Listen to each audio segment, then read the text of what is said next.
Read Dostoyevsky's Crime and Punishment. That's the best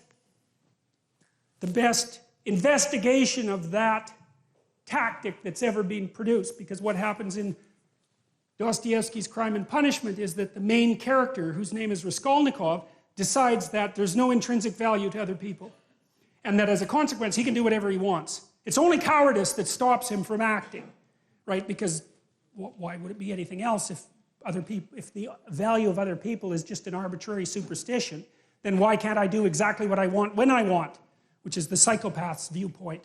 Well, so Raskolnikov does. He kills someone who's a very horrible person, and he has very good reasons for killing her. And he's half-starved and a little bit insane and possessed by this ideology. It's brilliant, brilliant layout.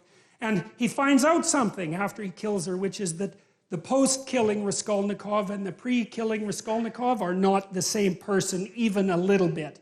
Because he's broken a rule, like he's broken a serious rule, and there's no going back. And Crime and Punishment is the best investigation I know of what happens if you take the notion that there's nothing divine about the individual seriously.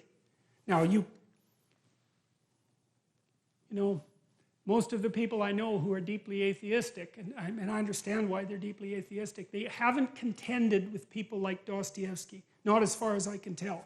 Because I don't see logical flaws in Crime and Punishment. I think he got the psychology exactly right. And Dostoyevsky's amazing for this, because in one of his books, The Devils, for example, he describes a political scenario that's not much different than the one we find ourselves in now. And there are these people who are possessed by rationalistic, utopian, atheistic ideas, and they're very powerful. They give rise to the communist revolution, right? I mean, they're powerful ideas.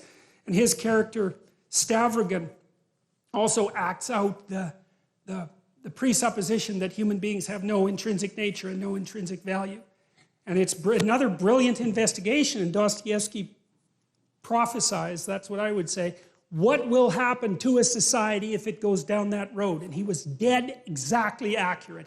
It's uncanny to read Dostoyevsky's The Possessed, or The Devils, depending on the translation, and then to read Alexander Solzhenitsyn's Gulag Archipelago, because one is fiction and prophecy, and the second is, hey, look, it turned out exactly the way that Dostoyevsky said it would for exactly the same reasons. So it's quite remarkable.